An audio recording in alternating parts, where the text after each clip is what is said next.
Salut à tous, bon retour sur ma chaîne YouTube ou si vous écoutez le podcast de Canal Inter, eh bien bon retour également puisque c'est un contenu 2 en 1, vidéo, sur YouTube, ma chaîne, la chaîne de Cédric Canal et donc audio pour Canal Inter. Contenu pour revenir sur la finale de la Supercoppa, et donc cette victoire 3-2 de l'AC Milan, but dans les derniers instants d'Abraham, l'Inter qui menait 2-0 et qui a donc été repris.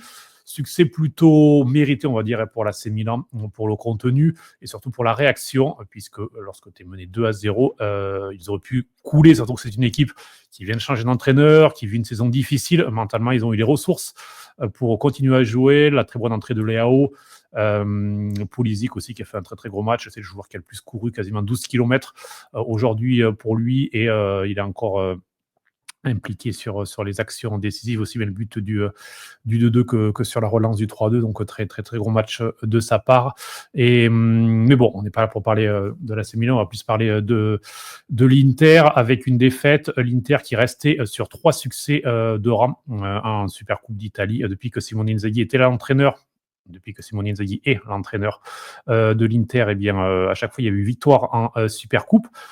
Alors revenons sur ce match, et un match alors il ne m'a pas vraiment fait penser au derby en fait, puisque l'Inter a perdu 3 matchs cette saison contre le Bayer Leverkusen en Ligue des Champions et 2 fois contre l'AC Milan, 2 défaites de suite. Après les 6 derbys gagnés de rang, c'est une série négative qui s'ouvre donc pour l'Inter. Ça fait 12 ou 13 ans que c'était pas arrivé de défaites de suite, puisque l'Inter sur les 20 derniers derbys, 13 victoires pour 3 nuls et 4 défaites. Donc là, la série était largement positive. Alors, par rapport au match du mois de septembre, la grande différence, c'est l'approche. Lors du match de septembre, l'Inter n'y était pas du tout, avait pris un but d'entrée et en seconde période n'avait pas du tout joué. Enfin, ça avait vraiment été un match catastrophique. Là, c'est différent parce que c'est une équipe de l'Inter qui a été gênée par l'AC Milan. Gros pressing des Milanisti, Conceição.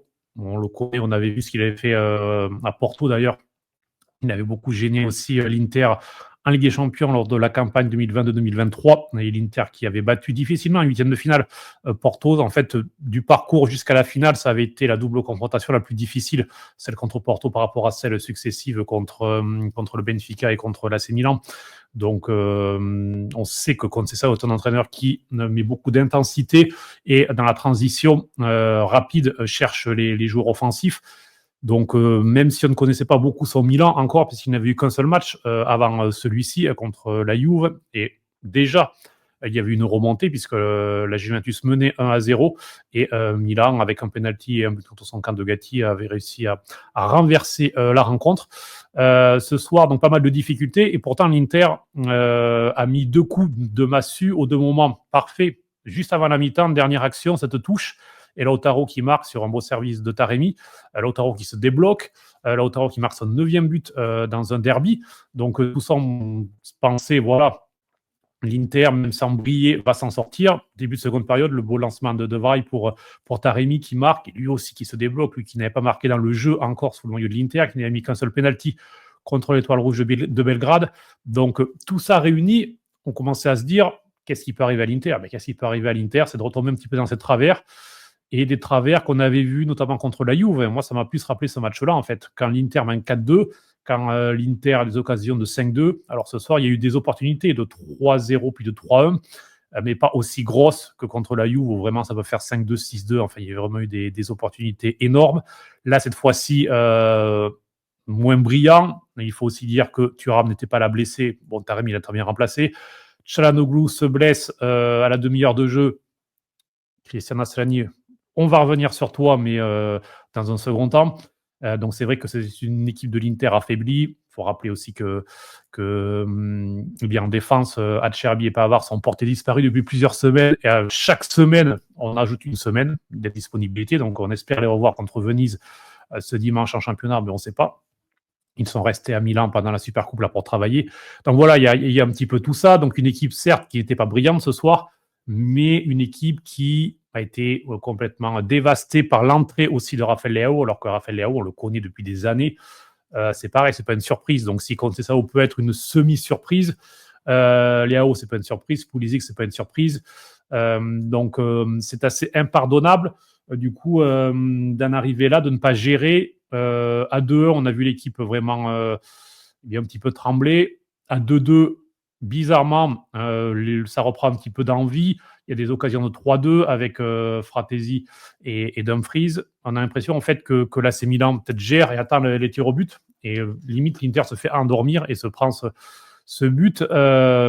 Et voilà, cette défaite qui va être à double tranchant. Mentalement, soit l'équipe va réagir comme elle l'avait fait après le derby, parce que après le derby, il y a eu une série très très positive qui s'est ouverte, où les seuls matchs non gagnés ont été contre le Napoli, ce match nul 1 partout, et contre la Juve, on en a parlé précédemment, avec beaucoup de regrets, le 4-4. Pour le reste, c'est victoire, victoire, victoire, et cette défaite en Ligue des Champions avec pas mal de joueurs remplaçants contre le Bayer Leverkusen. Donc la série était très très positive. Donc on va voir si l'effet va être le même, c'est-à-dire un coup sur la tête, ça remobilise tout le monde et ça repart de l'avant, ou alors au contraire, coup de massue qui fait tomber tout le monde un petit peu dans une période un petit peu de dépression, de doute, et là ça peut être compliqué. Donc les 6 prochains matchs de l'Inter sont plutôt abordables avant le derby justement du 2 février, et pour moi ça doit être 6 victoires. Là il y a Venise en déplacement dimanche, ensuite la réception de Bologne en match en retard, la journée que l'Inter aurait dû jouer ce week-end sans Supercoupe. Donc le 15 janvier à San Siro, il faut gagner. Ensuite, contre Empoli à domicile, il faudra gagner. Ensuite, Ligue des Champions contre le Sparta Prague, il faudra gagner à l'extérieur pour quasiment déjà assurer le top 8. Et puis ensuite, il y aura un déplacement à Lecce le 26 janvier, puis la réception de Monaco le 29 janvier, avant ce match contre Milan le 2 février. Donc pour moi, c'est 6 matchs, ça doit être 6 victoires, à minima 5 victoires, 1 nul, pour vraiment repartir de l'avant. Mais voilà, vraiment 6 victoires. 1, pour continuer à être en course pour le Scudetto, puisque le Napoli et l'Atalanta courent très vite devant. Et 2, en Ligue des Champions, pour se qualifier dans le top 8 sur certains, et éviter les barrages au mois de février et s'alléger un petit peu le calendrier.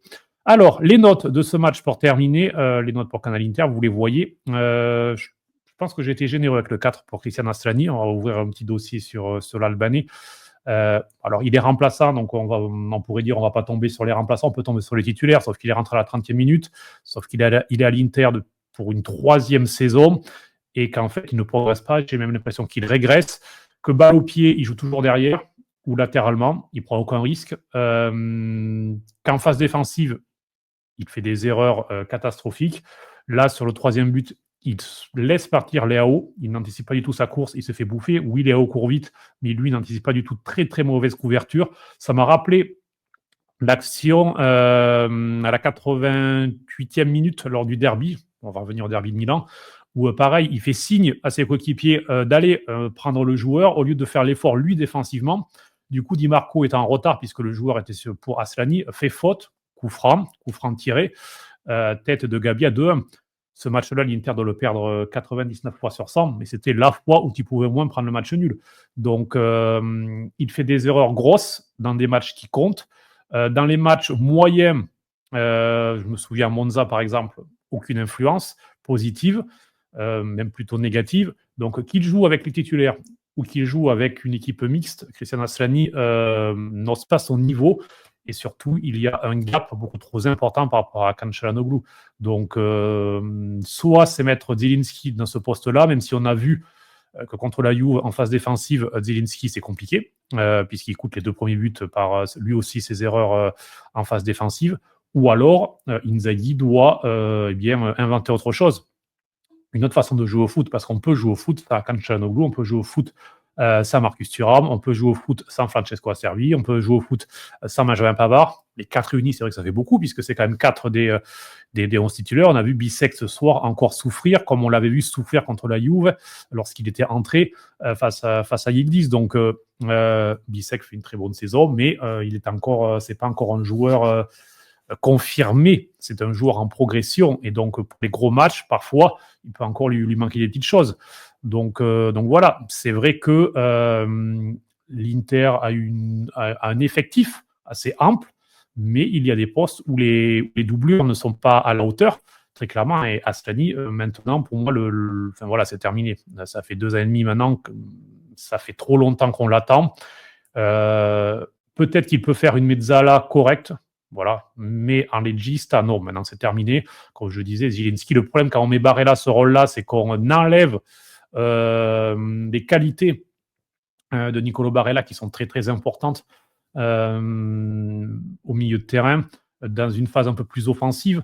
Mais voilà, sur quelques matchs, à la rigueur, quand Calhanoglu n'est pas là, ça peut être une solution. Mais Cristiano Anzani, pour moi, c'est terminé. Davide Fratesi, une entrée assez mauvaise aussi. Il a une balle de but, il contrôle mal le ballon. Défensivement, il n'y est pas sur le but. Lui aussi, il est en retard comme d'autres. Il paraît qu'il a envie de partir, qu'il trouve qu'il joue pas assez. Il peut faire des entrées comme ça. En même temps, il va pas jouer plus. Donc voilà. Et d'ailleurs, c'est le seul changement que je n'ai pas compris. Pourquoi faire sortir Barella pour faire entrer Fratesi? Oui, les insertions. Oui, s'il met le but, on aurait dit bravo. Mais autant De Vrij blessé, donc doit être remplacé. Autant Calhanoglu blessé doit être remplacé. Ces changements-là, ok. Di Marco semblait très fatigué, donc pourquoi pas Carlos Augusto? Ok. Et puis surtout, si Nicolas Barella est apte, Nicolas Barella ne doit pas sortir. Oui, il était énervé par rapport au carton jaune qu'il avait pris, par rapport à des décisions arbitrales, mais dans ce match, tu as déjà fait sortir Calhanoglu sur blessure à la 35e et Aslani ne faisait pas le job. Tu as fait sortir Mkhitaryan entre le carton jaune qu'il avait reçu. On connaît la règle de Simone Inzaghi sur les cartons. Même s'il avait déjà gracié Mkhitaryan lors d'un ou deux grands matchs par le passé et qu'il était un petit peu fatigué, mais on connaît l'importance du milieu à l'Inter encore plus que dans les autres équipes. C'est clairement le moteur de cette équipe. C'est le thermomètre. Si le milieu de terrain de l'Inter ne va pas bien, l'Inter ne joue pas bien. Et si l'Inter ne joue pas bien, l'Inter ne sait pas gagner. C'est une équipe qui a de très très grandes difficultés à gagner salement. Elle a réussi cette saison contre Arsenal et contre Leipzig en Ligue des Champions, oui, en marquant un but et en sachant être solide, en sachant subir. Mais c'est une équipe qui, globalement, et surtout dans ce genre de match, couperé comme ça, où eh bien, elle a besoin de bien jouer pour gagner. Et elle ne peut pas bien jouer sans ces milieux de terrain. Ils sont trop importants. Ils ont une façon de jouer tous les trois. C'est vraiment à mémoire qu'ils jouent. Donc voilà, Nicolas Barella devait rester sur le terrain, surtout que Aslani ne faisait pas le job et que Zielinski faisait une entrée vraiment décevante. Donc d'ailleurs, une seule fois cette saison, Inzaghi a sorti ses trois milieux de terrain, c'était lors du derby aller contre l'AC Milan. On a vu la même chose. Ça avait déjà que l'équipe était en difficulté, ça avait complètement tué l'équipe. Donc là-dessus, Simone Inzaghi, il peut y avoir toujours des faits, les blessures, les cartons jaunes, tout ce qu'on veut, mais voilà, il faut s'adapter, il faut oser, il faut risquer davantage. Et là, il fallait risquer en laissant Nicolo Barella. Ça va peut-être pas changer le résultat, parce que oui, si Fratesi marque juste avant le but d'Abraham, on aurait dit super coaching, mais pour l'équilibre de cette équipe et pour la façon dont elle joue et pour la question mentale aussi de cette équipe, tu ne peux pas te passer de 2 et encore moins de 3 de tes milieux de terrain, c'est impossible. Donc Simone Inzaghi, il est reconnu pour sa qualité dans sa gestion des hommes, dans la façon que tous les joueurs soient concernés, c'est une bonne chose, mais il y a une limite. Il y a une limite. Et si Cristiano Aslani n'a pas le niveau pour les grands matchs, Cristiano Aslani ne doit pas jouer. Si Arnautovic, certes, n'est pas rentré ce soir, mais n'a plus le niveau pour jouer peut-être en Serie A, il ne doit plus rentrer. Enfin, il y a des choix où il faut être clair et peut-être réduire légèrement les rotations, mais compter sur des joueurs qui sont au niveau, et surtout dans les grands matchs, encore une fois, tu ne peux pas faire avec Cristiano Aslani. Zielinski a fait une très mauvaise entrée aussi, c'est vrai. Il y a peu de joueurs que l'on peut sauver ce soir, à part Taremi, qui lui au moins a donné un signal positif en marquant, qui est une bonne chose. On l'a vu très heureux, c'est vraiment une libération pour lui, mais aussi dans le jeu où il était bon. Il avait déjà été assez bon sur certains matchs dans le jeu, mais ce soir, il était particulièrement intéressant.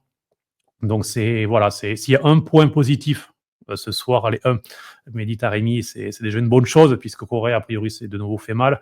Arnautovic, je viens d'en parler, on va pas compter sur lui. Et Thuram, on verra s'il sera disponible ou pas pour le match contre Venise ce dimanche. Calhanoglu, c'est aussi l'adducteur comme Thuram. Donc voilà, il y aura sûrement quelques jours de repos. Pour lui aussi, une saison en dents de scie pour Calhanoglu, notamment physiquement, puisqu'il a plein de petits pépins. Et quand on sait l'importance qu'il a avec le ballon encore plus, sans le ballon, on l'a encore vu ce soir. On va souhaiter qu'il revienne assez vite. Mais bon, c'est surtout dans les têtes que la réaction va être importante contre Venezia. Une équipe comme ça qui s'est pris un coup de massue aussi énorme dans un derby contre l'AC Milan, avec un trophée au bout, même si ce n'est que la Supercoppa, c'est un titre.